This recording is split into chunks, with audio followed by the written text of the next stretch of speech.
Pues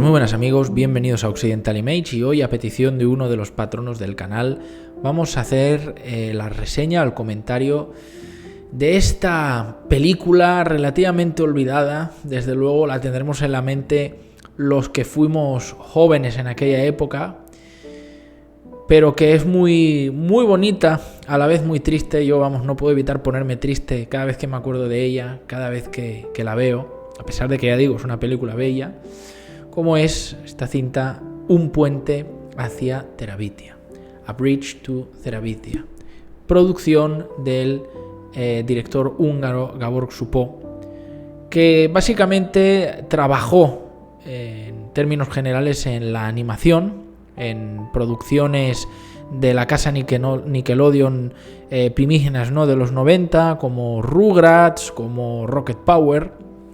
Y bueno, esta fue la primera incursión al cine de acción real que hizo en largometraje y poco más, porque después al año siguiente participó en otra película más, pero finalmente dejó el mundo del cine, no sé por qué. No sé si se dedicó luego a hacer teatro. La cuestión es que, mirad, solo con esta película, por si es el caso que no conoces o no te gustaron las series animadas de Nickelodeon, que son muy buenas, ¿no?, pues ya se ganó para mí el cielo, ¿no?, en aquellos años, porque fue ciertamente valiente, dando a conocer un producto con este trasfondo, este bagaje, esta profundidad, teniendo en cuenta que es para jóvenes, ¿no? No tanto diría para niños, pero la pueden ver niños, pero esencialmente es una película que va orientada a un público juvenil, específicamente el preadolescente, ¿no? ¿A qué nos referimos con preadolescente? Pues a chicos, chicas que están en una edad comprendida entre los 11, 14 años, ¿no?, dependiendo de cada caso, es decir, ese pequeño preámbulo entre la infancia y la adolescencia, que siempre solemos tener la adolescencia como el paso entre la niñez y la adultez, pero bueno, obviamente todo es escalonado. Y yo siempre suelo tener este término a colación en mi vocabulario, el de preadolescencia, porque es una etapa muy específica que por lo menos yo en mi caso recuerdo muy concretamente, y hay gente que entre comillas se la salta, ¿no? Digamos que crece demasiado rápido. Ojo, crecer no significa madurar, pero digamos como que la obvian. Otros, como yo, pasan esa etapa de una forma más lenta, porque se aferran a su infancia, ¿no? Se aferran a su inocencia.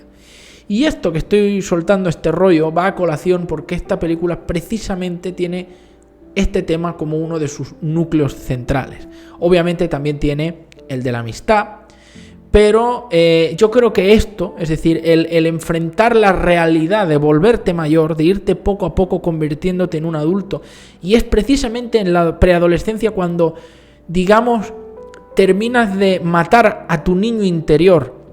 No del todo, ¿no?, porque siempre yo creo que todos tenemos o debemos tener, ¿no?, una pequeña parte de nuestro niño interior dentro de nosotros, pero es básicamente en la preadolescencia, en la etapa en la que se encuentran los protagonistas de esta historia, cuando te despojas y muchas veces sin tú quererlo, con cosas muy fuertes, como se narran en la película, contra tu voluntad, a veces con cosas crueles de la vida, de esa inocencia, y ya simplemente empiezas a ser poco a poco incapaz de perder tu incredulidad tan fácilmente, o mejor dicho, de poder creer en la fantasía, es decir, aquello que trasciende a lo real. Dejas de perder esa imaginación, dejas de tener esa imaginación propia de niño, ¿no?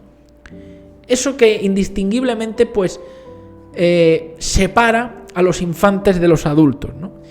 Y es una película buenísima. Yo me acuerdo que cuando la vi me gustó, pero conforme han ido pasando los años, la he ido recordando, la he ido viendo, y gana muchísimo en los revisionados. No es lo mismo ver esta película cuando eres un crío de 7, 8, 9 años, a cuando eres un preadolescente o adolescente, a cuando ya eres adulto, ¿no? Y también en tu etapa adulta depende en qué momento te encuentres, especialmente si has vivido cosas que se narran en la película, porque es inevitable, ya que la cinta está tan bien hecha, que es inevitable verte reflejado en muchas de las situaciones en el ámbito familiar, escolar y de la amistad que narra la película. Película que, por cierto, ya digo, está basada en una novela, y el punto de quiebre, digamos, el giro de guión que da la película en cierto minuto de su metraje, pues lo debe a la novela, y la novela realmente lo debe a un hecho real, porque la escritora de la novela escribió esta historia para su hijo, y no revelo más porque si no la habéis visto pues os estropeo la sorpresa, ¿no? Os estropeo la magia de la película.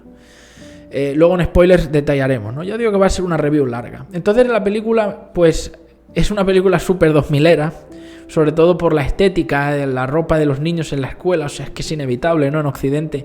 Da igual que la película esté ambientada en Estados Unidos, o sea, yo soy español y son cosas que generalmente pues son estas modas de época se van pasando, ¿no?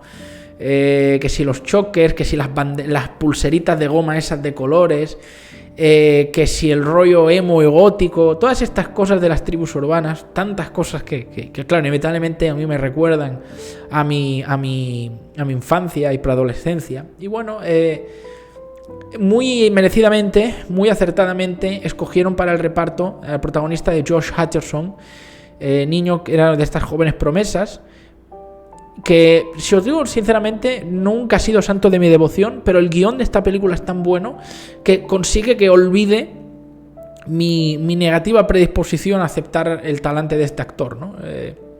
Ya sabemos que luego haría de panadero en una película de unos juegos de hambre o no sé qué historias, pero esta película yo creo que está muy bien ubicado en el personaje, el muchacho, Josh Hutcherson. Luego tenemos a la que hace de su amiga Leslie en la película, a Sofía Robb, ¿no? Parece que se llamaba Ana Sofía Robb, Rebeca Sofía Robb, no me acuerdo, creo que Sofía Robb, que yo ya la ubicaréis todos seguramente porque hizo de la repelente Violet Beauregard en la película de Charlie y la fábrica de chocolate, ¿no? De Tim Burton, en el remake con Johnny Depp. Y bueno, pues de pasar de ser una niña repelente, engreída, extremadamente efusiva, pues aquí interpreta a una niña pues con corazón, muy dulce, muy generosa, con mucha empatía, con mucha imaginación, ¿no? Una chica de la que sin dudas querrías hacerte amiga, ¿no? Según tu contexto, ¿no? O que fuera tu chica, tu novia, ¿no? Y luego pues también ponen de la típica profesora moderna enrollada Wise, ¿no? A Zoe Deschanel, ¿no? A la clon no confirmada de Katy Perry, que hace de bueno, pues lo típico. ¿Quién es el profe enrollado? El profe de música. Siempre son los profes de música, ¿no? Si no el de música, pues el de filosofía o algo así, ¿no? Nunca es el de gimnasia, el de educación física siempre es un cabrón borde, malísimo, como que quiere ver sufrir a los niños, ¿no? Yo qué sé, y ya los de lengua ni historia ni te cuento, unos ogros, ¿no? Los de matemáticas tal, ¿no? Pero siempre el enrollado el de música, ¿no?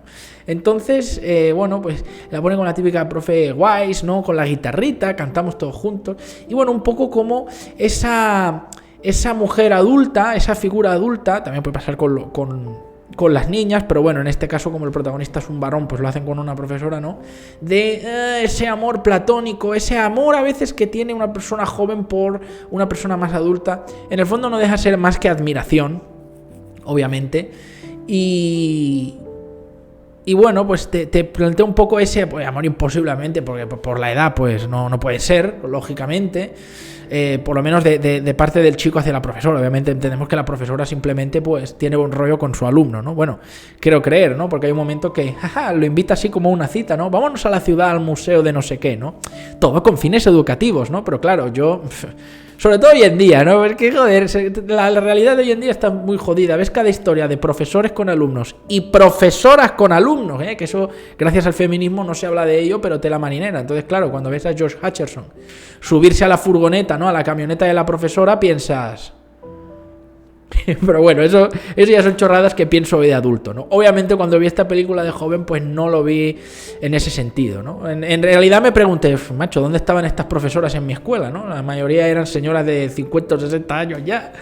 Nada que ver, ¿no? Nada que ver. Pero bueno, sí es verdad que siempre había, por ejemplo, alguna profesora sustituta, ¿no? Que venía, que siempre era más joven, claro, obviamente las que tienen menos experiencia, que están empezando. Y bueno, ya sabemos, las hormonas están a mil y todas estas historias, ¿no? Pues estas vertientes las explora la película. Luego también muy interesante, la figura del padre del protagonista, Robert Patrick.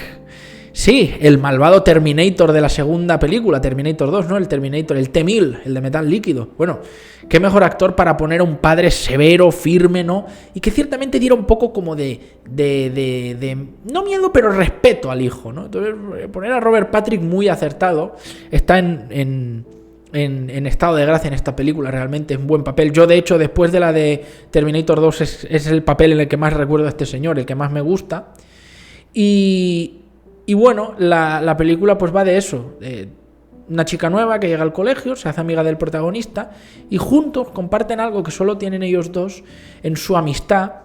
Por eso ya digo que es importante enmarcar esta película de la preadolescencia, porque se desprende de todo carácter sexual, obviamente no ha habido ese despertar, y entonces es un tipo de inocencia todavía de apego muy infantil, porque ya sabemos que las dinámicas entre varones y hembras de la especie humana cambian drásticamente durante la preadolescencia y la adolescencia, ¿no? Cuando ya las hormonas empiezan a actuar, ya empieza a haber una diferencia de dinámica, ¿no? Cuando eres niño, a las niñas no las quieres ver ni en pintura. Tú estás con los niños, juegas a los juegos que os gustan, a daros de hostias, a tiraros barro en la cara, a pegaros pelotazos en la cara jugando a fútbol, todo este rollo, ¿no? Las niñas aburren, ¿no? Y al revés ocurre lo mismo, ¿no? Las niñas pues quieren, pues yo qué sé, saltar a la comba y todas estas historias, no quieren esos juegos brutos ahí ensuciándose y todas estas mierdas que hacemos los niños, ¿no? Que por algo los hombres vivimos menos años, ya desde niños lo demostramos. Pero claro, la adolescencia cambia, ¿no? Entonces, claro, yo me acuerdo, ¿no? El instituto, ya empiezas a ver estas cosas que te hacen arquear la ceja, ¿no? Sobre todo porque generalmente las chicas empiezan a crecer, a desarrollarse y a tener esta transición un poquito antes que los chicos. Y entonces empieza a ver a veces cómo te hablan con cierto tono, o cómo hablan con cierto tono, empiezan a sacar sus armas, ¿no? Empiezan a juguetear, a probar sus armas de mujer, ¿no? Y ya cuando te piden que les pases los deberes o que les prestes algo del estuche, te lo dicen de otra manera, ¿no? Empiezan un tono y tú te quedas así como de, ¿qué es esto, no? ¿Por qué estoy llevando la mano al estuche? Pero si no me cae ni bien, pero ¿qué hago, no? Estas cosas. Entonces, no, está muy bien que la película ubique específicamente en ese punto, porque además prepara una cosita interesante para cierto momento del film, que además lo deja muy en el aire, no lo termina de desarrollar, y ese aire del misticismo o del no se sabe qué le da un plus a la película muy interesante. Lamento ser tan críptico, pero es que no quiero spoilear. Entonces, crean ese mundo mágico que ellos llaman Terabitia. Eso es lo que le da el título a la película. Y para cruzar ese mundo mágico, pues bueno, acaba siendo un puente, pero al principio cruzan con una cuerda colgada a una rama que pasa por encima de un arroyo.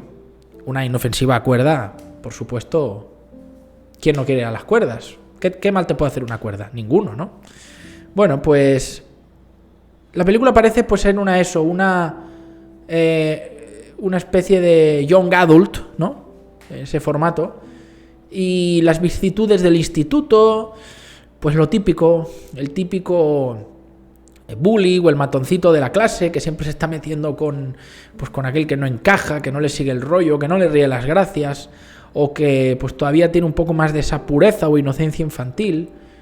También, bueno, no tanto por decir el empollón, porque tampoco ponen... Me gusta porque la película no se encaja en arquetipos de forma muy estricta, porque también deja momentos... O sea, es muy natural. Hace a personajes... por lo menos se esfuerza por hacerlos prácticamente bidimensionales, excepto a los dos bullies, ¿no? El pelirrojo y el tontopolla del pelo largo, que al final son personajes planos porque es lo que es esta gente en la vida real, gente plana, que es un encefalograma plano, y no cambian nunca en toda su vida, seguramente. Pues siempre intenta hacerlos bidimensionales y crea situaciones interesantes, como porque, por ejemplo, la chica matona del instituto, que es una abusona y tal, pues la pone en un momento como que luego tiene un desamor y luego también es capaz de hacer el bien dentro de ciertos contextos, ¿no? Es decir, a la película no le gusta caer en blanco contra negro, Y esa yo creo que es una de sus mayores virtudes. Como la película nos habla de ese mundo fantástico, no vamos a ver simplemente narraciones. Claro, esto es algo con lo que la película tenía un problema respecto al libro. Claro, en el libro todo te lo tienes que figurar, o sea, la realidad que relata el libro y la ficción fantástica que relata. Pero claro, en la película lo tienes que expresar en lenguaje visual. Entonces lo que hace la película es poner un poco de efectos especiales y literalmente mostrarte esos seres fantásticos propios de mundo de Narnia, que es con lo que más se compara esta película, ¿no? Con un rollo Narnia. A mí también me recuerda un poquito la estética, un poco por algunas criaturas y cosas que salen especialmente al final, a una mezcla así entre Narnia, Arthur y los Minimoys y Alicia en el País de las Maravillas. De hecho, para mí, esta película en algunas cosas de la estética fantástica se acerca más a lo que tendría que haber sido para mí el Alicia en el País de las Maravillas de Tim Burton, ¿no? El live action que hicieron, que esa película. Pero bueno, pero está muy bien porque no explotan, no se ceban con eso. O sea, si hay una especie de cabaña del árbol roñosa, pues es una cabaña del árbol roñosa. Y si acaso dan puntillitas de que aparezcan pues como unos buitos que tiran unas cosas y las piñas son granadas y luego aparece como un troll, pero son detallitos. Es decir, pone los efectos especiales al servicio del guión y no al revés. Es decir, no sobreexplota lo visual para sobornar burdamente, suciamente al espectador y contentar fácilmente a los niños, ¿no? Y a los padres para decir, así el niño desconecta la cabeza. No es una película para eso. Eso yo creo que lo hace tan especial. Por eso me sabe tan mal que esté tan olvidada. Tiene muchísimas virtudes, pero claro, como tiene este punto de crudeza y de reflexión, pues, y es amarga, porque se tiene que decir, pues hay mucha gente que yo creo que la ha enterrado porque el recuerdo es doloroso, porque es que te evoca muchas cosas de la vida real. Yo creo que eso es lo más interesante. No es una película que te ponga triste porque digas, pues cuando ves la típica película de el príncipe va a salvar a la princesa y no llega a tiempo y la princesa se muere porque no le ha dado un beso. No. Es decir, estamos hablando de cosas que tú dices, es que esto lo he vivido yo, o este personaje me recuerda a esta persona, o sea. Y lo sintetiza todo tan bien en la historia, haciendo una película de horita y media, es alucinante. Y ya digo, lo de los efectos especiales está utilizado en su medida. En la línea en la que seguramente se tendrían que haber quedado las películas presentes, ¿no? Del presente siglo en cuanto a efectos especiales digitales. Está bien, pero no abuses. Deja algunas pinceladas a la imaginación y haz que cuando aparezca la criatura mágica hecha por CGI, pues sea en un momento indicado, puntual, para que cree impacto. Porque si me lo enseñas todo desde el principio, se pierde la magia. Y es que la película tiene que jugar con eso, ¿no? Con el esfuerzo en la imaginación que tienen que hacer los protagonistas, especialmente el protagonista, ¿no? Porque es como la chica Leslie es la que un poco tira de él, ¿no? Es la que le dice, vamos, abre tu mente, disfruta de ser un niño, aprovecha ser un niño todavía que puedes, porque ya son nuestros últimos momentos. Y eso yo creo que es lo que está mejor. En fin, yo esta película he visto que la han calificado muchas veces como simplemente buena. Incluso la gente que no le gusta mucho dice, es buena. O sea, no puedes suspenderla, eso estoy de acuerdo. Pero yo sinceramente creo que merece mucha más nota o valoración que la gente le ha dado generalmente. Para mí es una película, no diría una obra maestra, pero una película, un 9, un 8,5, 9, pero perfecta, o sea, es excelente, es una película brillante, una película que sinceramente todos deberíamos ver una vez en la vida, da lecciones muy importantes y no toma a los niños o a los jóvenes como idiotas, que yo creo que eso es lo más importante. Esta burbuja de sobreprotección en la que hemos llegado hoy en día, que ya ni en las películas animadas puede haber villanos o puede haber una muerte, puede haber... porque todo escandaliza, todo hay que proteger la sensibilidad de los niños, sin saber el mal que les hace eso. Lo poco preparados que los estamos dejando para el día de mañana, convirtiéndolos en verdaderas esponjitas. Ay, no me toques que me haces daño, ¿no? Me estás tocando en mi zona especial. Y así tenemos el mundo que tenemos. Más películas así hacían falta. Y todavía en los 2000 pues había resquicios de calidad. Y esta película lo demuestra. Que pese a todo, y lo que se criticó aquella década por venir de la sombra de la gloriosa década de los 90, pues fue una década también en balance interesante y que todavía conservaba buenos valores a nivel cinematográfico en la industria. Pero bueno, sea como sea, yo la súper recomiendo. Ya digo, quizá no para tan niños, no porque no la puedan entender o no les pueda gustar, pero para mí el puntito es verla eso, pasado los 10 años, ¿no? Ahí yo creo que ese es el punto exacto, pero si sois adultos también súper recomendado que la veáis, porque es una cinta que es dura, te recuerda cosas de la vida que a veces no quieres pensar, pero que tienes que enfrentarlas, porque ser adulto significa eso, ¿no? Eso es de lo que va la película. Y bueno, lo dejo aquí para no rayarme más. Una película muy recomendada y a la que siempre tendré en mi corazón. Siempre, siempre. Estoy seguro que hasta el día que me muera la veré varias veces más porque, aunque ya me la conozco de pe a pa, pues me gusta disfrutarla. Cuando pasa cierto tiempo y como que tu mente ya lo ha olvidado, entonces te viene el recuerdo y te la pones y la vuelves a disfrutar y a sufrir, ¿no? Bueno, spoilers. Ahora vamos con spoilers. Venga, a destripar para los que ya hemos visto la película 20 veces, como yo, que es lo que interesa a muchos. Bueno, pues decir que ya digo, la película toca muchos palos, pero ya digo, hay detalles que se pasan desapercibidos y yo en los revisionados les he ido encontrando pues su valor, su encanto, ¿no? Esas cosas que, como cuando rejuegas un videojuego y encuentras objetos escondidos nuevos y desbloqueas cosas, ¿no? Un poco así. Y bueno, por ejemplo, el padre del protagonista, severo, pero que ya le está preparando para ser un hombre. Es decir, el ser el hombre de la casa. O sea, al final muchos valores en cuanto a la familia, que hoy en día están siendo atacados y defenestrados, y que todavía en aquellos años se defendían, como es lógico, porque es lo que ha levantado Occidente, es lo que ha levantado nuestras sociedades en Europa y en América especialmente. Y esta película lo pone sobre relieve bastante bien.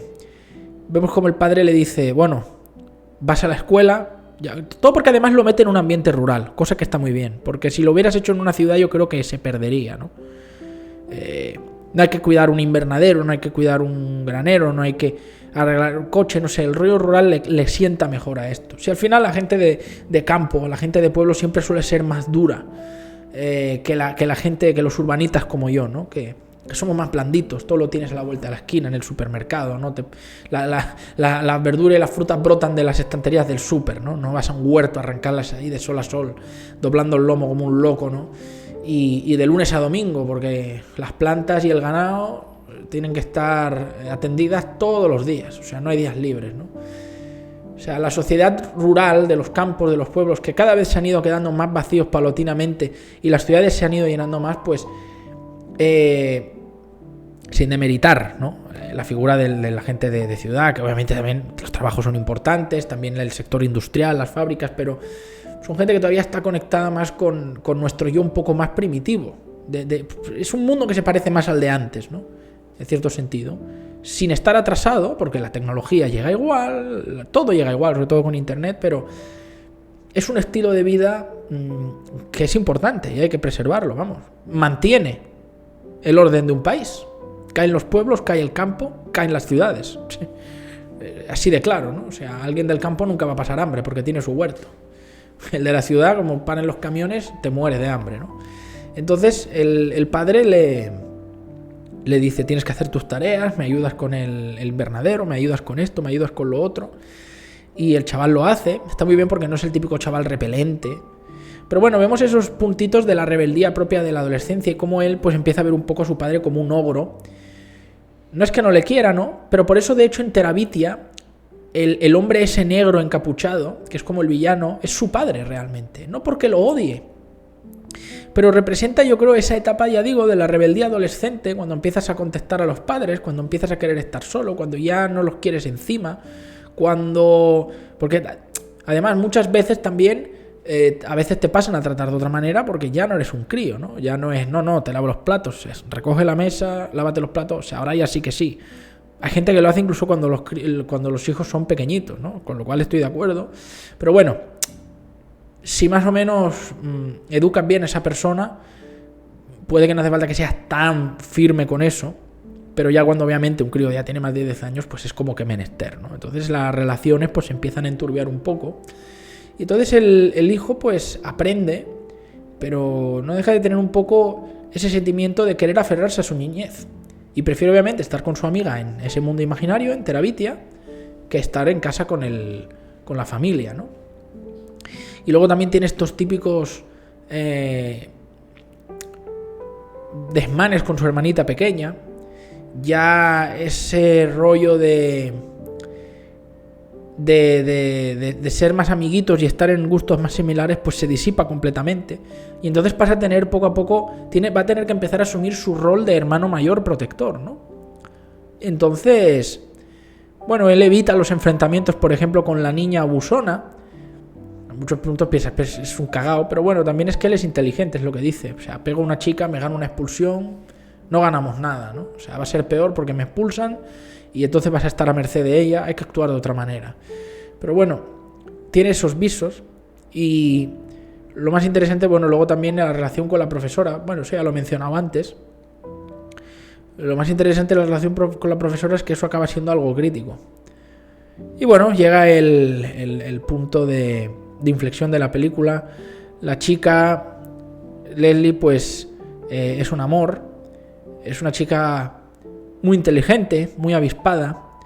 Y eso es una paradoja que a mí me llama la atención. Porque yo recuerdo que a mí también me pasó esto. Cuando yo tenía esa edad, yo todavía jugaba como un niño, sin ningún tipo de complejo.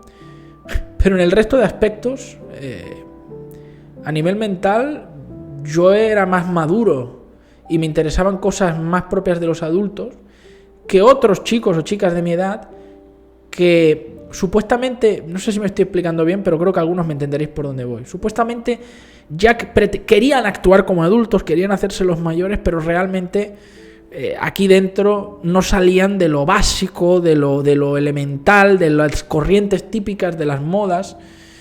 Y en el fondo no dejaban de ser esos chavales pretendiendo ser adultos. Yo, sin embargo, aunque tenía muchísima más facilidad para entender el mundo de los adultos, hablar con ellos, conversar, me aferraba a mi infancia, me aferraba a mi imaginación. Yo con mis amigos, ¿no? Porque éramos, pues no sé, 4 o 5. Y bueno, era ese impasse donde ya, pues perfectamente, pues no sé, lenguaje soez, videojuegos violentos, películas de terror, los primeros intereses, o por lo menos entrar en no ver como algo violento, sino como algo normal, pues el sexo y las relaciones sexuales, pero aún así, digamos como que ignorar todo eso y pensar, no es para mí, no es mi momento. O sea, la etapa adulta es en la que vamos a pasar más años de nuestras vidas, hoy en día. Antiguamente, cuando la esperanza de vida eran 30 o 40 años, pues no. Pero hoy en día, que vivimos 60, 70, 80, 90 años, sabemos perfectamente que vamos a pasar siendo niños solo esa primera parte. Hasta los 10, 11, 12 años, poco más. Entonces yo como que sabía esto, yo no sé si mis amigos lo sabían, pero yo lo pensaba.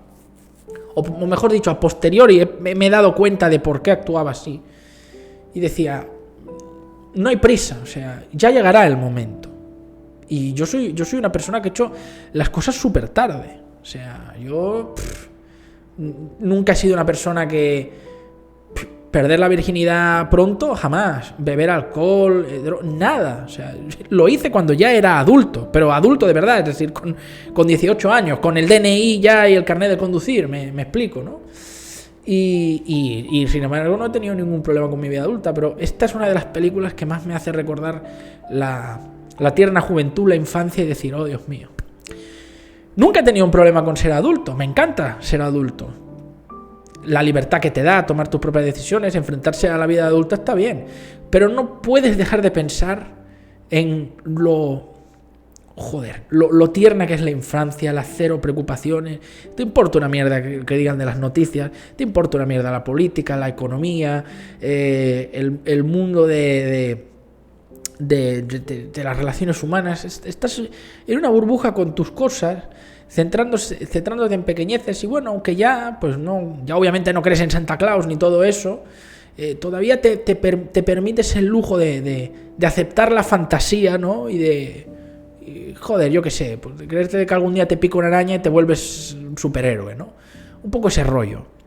Y te acuerdas de esa época y dices, pues obviamente sabes más, obviamente eso te hace más libre, pero por otra parte, pues la ignorancia es la felicidad, señores. Eso es otro tipo de felicidad. No diré que es la felicidad, pero es otro tipo de felicidad y eso no vuelve, por mucho que quieras, nunca va a volver, ¿no?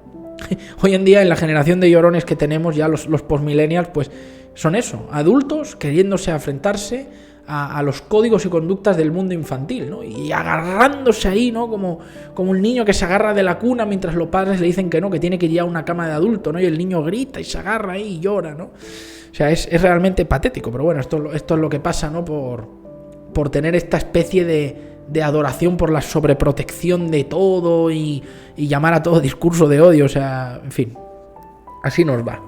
Desde luego, esta película es una película de otra época. Y el punto de inflexión, pues, es la patada que te da los cojones esta película. Nada, patada de los cojones no, o sea, realmente la película es como que te hace así. Mira, ¿ves esto? ¿Ves tu corazón? ¿Lo ves? Como palpita. Te la apuñala ahí. Te lo apuñala ahí hasta que está lleno de agujeros y tú ahí. ¡Ah! O sea, te destroza por dentro. Te masacras. Es durísima. Además no te lo esperas, ¿no? La película no te apunta hacia ello, ¿no? Pero lo inesperado del hecho es lo que lo hace tan real. Porque la vida es así. Y es muy interesante porque pone el foco en algo que muchas veces se pasa por alto en el cine más enfocado al público infantil, y es que hay cosas que tradicionalmente o generalmente entendemos como del mundo de los adultos, pero que desgraciadamente a muchos niños o preadolescentes les toca vivirlas, digamos antes de tiempo, ¿no? Es decir, yo creo que nadie quiere que un niño tenga que sufrir la muerte de un ser querido muy directamente, ¿no? Siempre podemos perder, pues, lo típico, a los abuelos, bisabuelos, personas mayores, ¿entiende, no? Pero no estoy hablando de eso, una persona mayor que está enferma o muere de forma natural. No, estoy hablando de... ocurre un accidente, ocurre una desgracia. Un día te despides de una persona como cualquier día y no la vuelves a ver más. Y esto es lo que ocurre en la película, ¿no? Que además es una escena que es bellísima. Y de hecho, la película te anticipa... Ya digo, en las revisiones me he dado cuenta de ello. Te anticipa el hecho, ¿no? Por ejemplo... Lo más evidente es que cuando ellos cruzan con la cuerda, cada vez el caudal del río sube más. Y cuando ya el último día cruzan, cuando pasan a Terabitia, digamos, se mojan un poquito el suéter, ¿no? Y la suela de los zapatos. Y cuando vuelven, que está diluviando, ya se mojan mucho más, ¿no? O sea, preámbulo de que el agua está subiendo, ¿no? Y la cuerda se está debilitando. Otra cosa, si os fijáis, un trabajo que hace la chica en el colegio es un trabajo sobre aguantar la respiración bajo el agua. Luego también ella dice que en una escena le dice a él, no tengo mucho tiempo, ¿no? Piensa, sabe que se va a ir, aunque no es como ella se lo imagina, pero como que ella misma sentencia su propia mala suerte en ese punto. Luego también fijaos que aunque ella es atea, y plantean a sus padres pues como unos urbanitas, ¿no? Gente inteligente, ¿no? Lo que dice su padre. Mi padre dice que la televisión funde el cerebro, funde las neuronas, ¿no? Pues aquella interesante línea que le dice al protagonista, George Hutcherson, le dice: tú tienes que creer en ello, refiriéndose a la religión cristiana, ¿no? Y no te gusta. Yo no tengo que creer en ello y me parece hermoso. Es decir, aunque ella no cree, tiene esa vis inocente de espiritualidad propia de un niño, ¿no? Y si os fijáis, en una de sus camisetas tiene un ángel. O como un espíritu que sube al cielo. O sea, hay varios momentos en los que la película te advierte de eso, ¿no? En los revisionados te das cuenta. Y bueno, cuán crudo es, que esa escena es buenísima. Cuando ellos se ven por última vez, empieza a diluviar, ¿no? Cruzan con la cuerda y en el camino, en el diluvio, ella se va corriendo con el perrito, se gira y lo mira, ¿no? Y esa mirada, tío, esa puta escena, es que se me ponen los pelos de punta. Ese plano contra plano, perfecto, los dos ahí empapados. Y la cara, la sonrisa, tan inocente, tan genuina, que le suelta a ella, y la sonrisa boba que él pone. Hasta mañana, ¿no? Hasta la próxima. Sin saber que es la última vez que la va a ver, ¿no? Y cómo él se la queda viendo cuando ella se da la vuelta, corre y desaparece girando a la izquierda, ¿no? Cómo la retiene en su mirada hasta el último momento que la puede ver. Y es un momento clave, no solo porque es la última vez que la ve, sino porque yo creo que ahí claramente lo que te dan a entender es que él está empezando a pasar de una simple amistad a estar enamorado de ella, ¿no? Ella claramente puede que lo estuviera antes de él, pero no hace ningún indicativo, no cae en la ñoñería en la película tampoco. Pero esa mirada, esa sonrisa que hace Josh Hutcherson, pues yo digo, no me gusta este actor, pero en esta película lo clava, tío. O yo no sé si fue el director con la dirección de actores, pero esa sonrisa que pone él no es de buen rollete, de es mi amiga, no, ya es algo más, ¿no? Entonces, por eso digo, que sean preadolescentes y que sea ese despertar, ¿no?, hacia la adolescencia, las hormonas, tal. Ese impasse es muy interesante. Esto lo refuerzo, yo creo, porque luego, si os fijáis, él tiene un dibujo de ella, ¿no?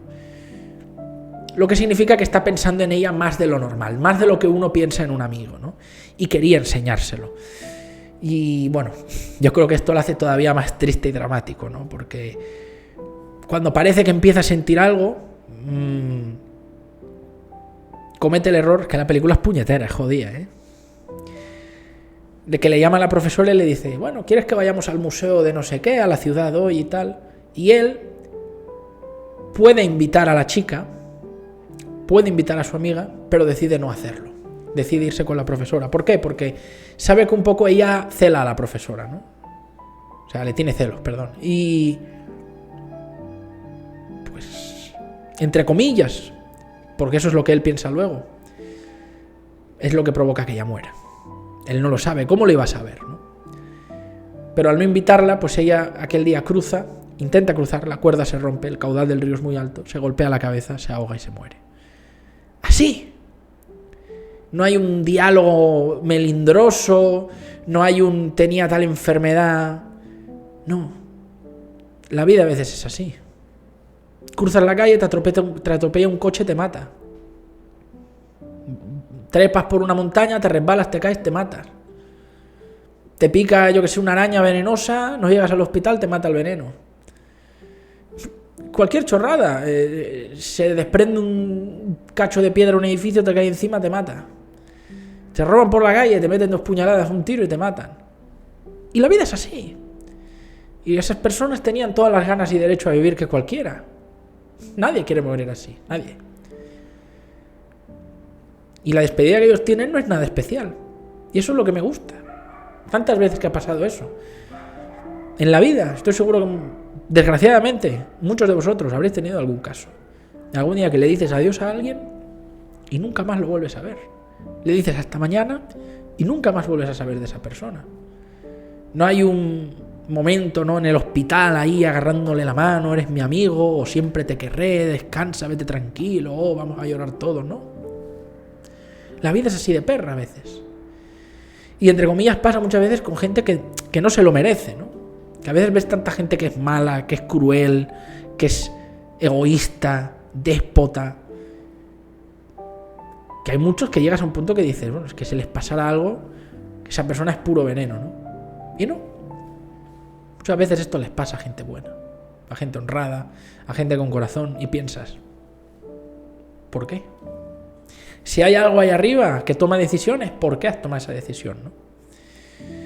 Y claro, es doblemente cruel porque luego, digamos que rechaza ese amor real que él podría haber tenido con ella, porque son chicos de la misma edad, tienen gustos muy afines, coño, se gustan, son muy parecidos. Rechaza eso por un amor platónico con la profesora, un amor que de joven puede ser una fantasía, pero muy en el fondo de tu corazón sabes que nunca va a ser real, ¿no? Y por estar a solas con la profesora rechaza a la chica y pasa lo que pasa, ¿no? Y claro, el momento de la revelación es también durísimo. La película tampoco te mete un flashback ahí, una recreación, no va por el morbo, porque te deja como el protagonista, sin saber nada. Tú como el protagonista te vas de excursión con la profesora, cuando vuelves a casa tus padres te dan la noticia y te jodes. Y no hay un adiós. Él vuelve dice, no me lo creo. Se niega a aceptar la muerte de su amiga. Hostia, es duro, lo de la película. Joder, yo cuando vi la película de crío no lo quise aceptar, dije, no puede ser. esto me está jodiendo. O sea, la niña ha cruzado y está por ahí, la han perdido y no la encuentran. Luego aparece. Los cojones, te jodes, ¿no? O luego el mundo mágico resulta que va a ser mágico de verdad, ¿no? Tu mente de niño es lo que quieres creer y ella está ahí, ¿no? Y la van a revivir ¿no? La vida es así. No hay deseos mágicos, no hay bolas de dragón para revivir a la gente, no hay Necronomicon ni siquiera, no hay nada. Es seco, es despiadado. Y la película le echa un par de huevos con esto, no edulcora nada del libro y lo saca así. Y ya os digo, esto viene porque en la historia real de la escritora, esa mujer escribió el libro para su hijo porque su hijo perdió a su amiga en circunstancias similares, es decir, de una forma abrupta e inesperada y que entre comillas pues dices no es culpa de nadie además, ¿no?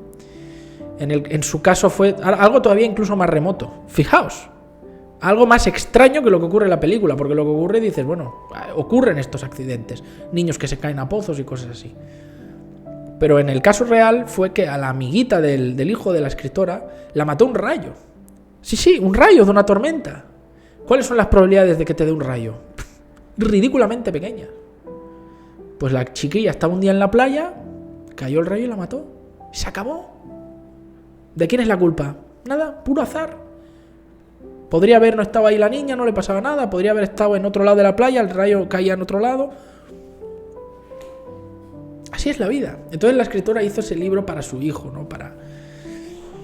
Para que intentara sanar su dolor, ¿no? Pero lo que al final te deja en lección la película es que nunca aprendes a vivir sin una persona que has querido mucho, ¿no? Esto que ya lo he tratado en alguna reseña, pero esto que se dice de, bueno, al final lo superas, ¿no? Tienes que pasar el duelo.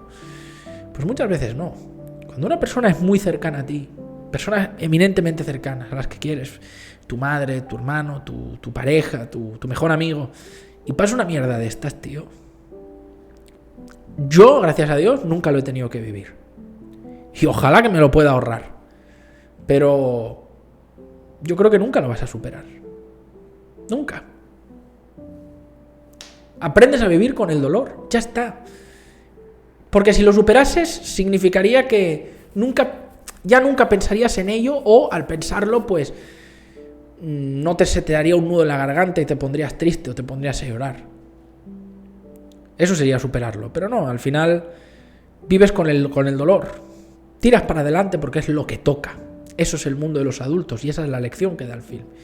Porque al final pasan los años y un día, pues, yo qué sé, te encuentras con la madre o el familiar de aquella persona en común y te ven el recuerdo y te derrumbas. O abres un cajón y encuentras un objeto y te viene a la mente, ¿no? Y colapsas. O sea, eso es así. O sea, no puedes simplemente borrarlo. Es más, no quieres borrarlo porque te quieres quedar con el recuerdo. Y otra cosa que también introduce la película a través del personaje del padre es eso mismo. El padre al final saca su lado más tierno, más paterno-filial, deja de lado de ser un poco el ogro severo y es un buen padre, porque al final eso es realmente para mí un buen padre. Tienes que ser duro, tienes que ser firme con tu hijo, tienes que ponerlo en su lugar. Tu amigo no es tu coleguita, tu hijo no es tu coleguita, tu hijo es tu hijo. Y hay que tener cierta distancia emocional a veces, sobre todo en esas etapas. Pero cuando tu hijo te necesita, o tu hija, y tienes que tener ese momento de ternura, lo tienes que tener también. ¿Me entendéis? Y el padre lo tiene con el hijo en ese momento, ¿no? Y le reconforta y le dice, mira, yo sé que es doloroso, yo sé que te sientes culpable. Le dice, no pienses que es culpa tuya, ¿vale? Eso no tiene nada que ver, fue un accidente. Pero trata de recordar las buenas cosas que has vivido con esa persona, ¿no? Eso es un poco lo que no sé si exactamente con esas palabras, pero es lo que le decía, ¿no? Y está muy bien. O sea, lo bueno de esta película y de la novela es que las situaciones se ven tremendamente reales. Son diálogos que tú verías en situaciones de la vida real, ¿no? Y bueno, ya digo, es la muerte de la amiga lo pone la novela, la película, como el punto de impacto donde la vida le dice al chico, se acabó. Un poco como que la propia Leslie es lo que mantenía viva su inocencia. Y entonces es como que la vida le dice, tu inocencia terminó, se acabó. Ya te toca pasar al mundo de los adultos poco a poco, ¿no? Y bueno, tiene estos momentos. Luego vemos que la abusona, pues, ya digo, por eso me gusta la película, que no crea arquetipos planos para todo. Y la abusona como que empatiza con el chaval y al final le mete un par de hostias a los bullies, ¿no? de su clase. Bueno, porque obviamente pues es una persona, no es un animal. Sí que es verdad que hay gente que es muy cruel, hay gente que es idiota y no aprende, como prueba el que se sienta detrás del protagonista, ¿no? Que le suelta la frase que le hace ganarse ese merecidísimo puñetazo, o sea, que es uno de los puñetazos más satisfactorios de una película que puedes ver. Pero bueno, pero obviamente pues no todo el mundo es así, gracias a Dios, ¿no? También rebuje del tópico de, por ejemplo, la profesora cuando ve eso, lo manda para afuera al pasillo y tú crees ya que dices, va, lo típico del profesor, que ve bully, ve al idiota, al imbécil y ahora va a reñir al prota que no se mete con nadie y que ha hecho eso porque lo tienen harto, ¿no? Y le han dicho algo increíblemente cruel. Y no, lo aparta y le da como una lección con un caso similar que tuvo ella, que me parece que fue con su marido, ¿no? Entonces son esas pequeñas cosas que te hacen decir, me creo mucho esta película, ¿no? Y que cuando pasan ciertas cosas en la vida, pues estos arquetipos o estos códigos de conducta social pues se disipan, ¿no? Porque casi todo el mundo, afortunadamente, sabe, digamos, romper estos códigos y empatizar, ¿no? Con estas situaciones. Y bueno, el final está muy bien. Primero porque no te muestran otra vez a la chica. O sea, las criaturas que aparecen al final son las criaturas de la imaginación, de Terabitia, son los seres de Terabitia, nada más. Está muy bien eso. Yo creo que hubiera estropeado la magia. Ese punto crudo es lo que me gusta, ¿no? Y luego, segundo, que bueno, él monta el puente. Ya vemos ahí cómo él tiene ese momento cruel con la hermanita. Entendemos que está dolido y la empuja, ¿no? Y ya digo, el padre no es duro con él. Obviamente te da mucha pena la cría, pero no va a meterle la bronca, va a consolarle. Porque se da cuenta que le ha hecho eso a la hermana y él se le activa eso que a todo padre se le debería activar, ¿no? Y dice, hey, que hay una conducta peligrosa. Si mi hijo no aprende a gestionar ese dolor, puede ser muy malo para él. Y puede acabar jodiéndose la vida. A veces ocurren estas cosas, ¿no? Hay gente que por el dolor, por la pérdida, se tira a las adicciones, se vuelven amargados, groseros. Entonces va ahí no para reñirle, pero para intentar apagar un poco esa ira, ¿no? Ese fuego. Porque él no está aceptando, no está digiriendo, ¿no? la muerte de la amiga. Y entonces al final me gusta mucho que el chico hace ese gesto de madurez propio del hermano mayor, ya deja de ser ese niño, ya es un poco más un hombrecito, y usando las herramientas que le ha dado su padre, no me refiero solo a los martillos, clavos, sierra, sino a las técnicas de carpintería, construye un puente, enmendando el problema de la cuerda, claro, para que ya nadie corra riesgo, porque quiere llevar a la hermana hacia ahí. O sea, obviamente es un momento lúcido, de razonamiento lógico, propio de un adulto y no de un crío, ya pensar en el peligro, que incluso en las cosas más inofensivas o inesperadas a veces hay peligros en la vida, y para que no vuelva a ocurrir construye ese puente y lleva a la hermana y la invita a ese mundo, ¿no? ¿Por qué? Pues no simplemente como para compensarle pues que la empujara y le hablara mal, sino porque en ese momento yo creo que él más que nadie se da cuenta de que la niña, su hermanita, todavía es una infante, todavía está en ese mundo de la imaginación. Él seguramente ya le cueste más creer en ello, pero quiere alimentarle todavía esa ilusión a su hermana pequeña, porque él mismo, con la muerte de la amiga, se ha dado cuenta de que algún día su hermana también lo va a perder, así que tiene que aprovecharlo lo máximo posible, ¿no? Que algún día la vida le dará algún golpe de estos y quiere que su hermana no tenga que vivir prematuramente lo que él está viviendo, no quiere transmitirle ese dolor, y la lleva al otro lado del puente. Y bueno, vemos que la niña, obviamente, en su inocencia se lo imagina todo, como una niña que es decir, lega eso, le da el legado de la amiga a su hermana. Y él, yo no creo que se esté imaginando Terabytia porque todavía sea capaz de hacer ese ejercicio de imaginación que hacía con su amiga, sino porque para él es una manera de mantenerla viva en su corazón, ¿no? O sea, era ese algo que solo compartían ellos dos, pero bueno, la amiga pues no tenía ningún problema con la hermana del protagonista. De hecho, se llevaba muy bien con ella. No sé si había alguna escena en la que creo que decían de invitarla y él decía que no. Y es eso, ¿no? Al final, él sonríe, mira para arriba. No es una sonrisa de felicidad por ver seres fantásticos, trolls, pajaritos. Es una sonrisa de madurez. Es una sonrisa de, ya digo, de ese otro tipo de felicidad de adulto que ahora él está empezando a sentir bueno, ya no es esa felicidad inocente, pura de un crío, de un niño, de un infante, pero es una felicidad de, bueno, en la vida hay dolor, la realidad es dura, pero hay que aprender a vivir con ese dolor y a veces, incluso en un recuerdo, puedes sacar lo mejor de la vida y que te dé ganas de vivir, ¿no? Y yo creo que eso es el punto final, ¿no? O lo que yo interpreto que pone la película. Yo creo que es su mayor virtud. O sea, ya digo, cosas que yo obviamente hace 15, 20 años pues obviamente no las ves, no las piensas de esta manera, pero ya digo, siendo adulto es otra historia.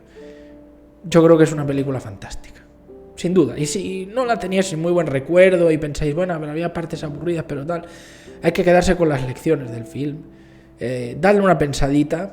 Espero que este review os haya, si no pensabais estas cosas, pues que las hayáis puesto un poquito más en perspectiva y poco más. Es una película muy bonita, muy dura, pero muy buena, son de esas películas que necesitan ser hechas y que hay que recordar. Hay que, al igual que Terabytia, mantengamos esta película en el recuerdo todos y, sobre todo, muy importante, los que somos adultos, transmitamos esto a las nuevas generaciones, a la gente joven. De verdad, lo necesitan más que nunca, mucho más de lo que lo necesitamos nosotros probablemente, porque de verdad vamos por un rumbo que no me gusta nada, de verdad. O sea, es un error total querer vivir entre algodones, es un error total querer vivir sobreprotegido. No, la vida también, vivir la vida verdaderamente es enfrentarse a lo jodido de la vida, eso es vivir. O sea, y eso es lo que tiene que entender tanta gente, y veo que cómo éramos capaces de verlo tan claro en el año 2007 y en el año 2022 no somos capaces de verlo. No me lo explico. O sea, vamos para atrás como los cangrejos, tú, pero a pasos de zancudo, tío, a pasos de gigante. En fin, sea como sea, me ha quedado larguísima la review, me importa 3 cojones, me he quedado más a gusto que en brazos y espero que os haya gustado, a los que seáis fans, que recordéis esta película con cariño como yo. Y poco más que decir, que si os gusta el trabajo que hago, que si os gustan las cosas que comparto, pues compartáis el vídeo, compartáis mi canal, habléis de ello a vuestros conocidos, a vuestros allegados, para que hablemos del cine de verdad, coño, como se tiene que hablar, no con vídeos de 7 minutos diciendo, no, la fotografía tal y cual. Mira, de eso sirve para algunas películas, sobre todo el cine más comercial, más de entretenimiento, pero no sirve para todo. Cada obra yo creo que merece su tiempo y su atención, y no todas las obras son iguales, evidentemente, pero bueno, otra cosa del signo de nuestros tiempos, que ya no somos capaces de estar más de 20 minutos viendo algo seguido porque nos aburre. En fin, por eso mi formato de vídeo pues no es el más usado y no es popular, pero como sea, lo dicho, recomendad mi trabajo si os gusta lo que hago, suscribiros si no lo habéis hecho, si es que es la primera vez que estáis por aquí. Tengo muchísimos vídeos de esta índole, algunos más cómicos, otros más ramplones, otros más profundos. Pero bueno, pues hay para gustos para todos, yo creo que eso es lo interesante de este canal. Y bueno, los que seáis visitantes frecuentes, pues muchas gracias por estar ahí, poned vuestro like. Y si queréis apoyarme, pedir alguna reseña a vuestro gusto, como esta que la hago en honor a la persona que lo pidió, si queréis ver el contenido antes que nadie, pues aquí abajo tenéis el botón de unirse, el link a Patreon y el link a PayPal. Muchas gracias y nos vemos en la próxima.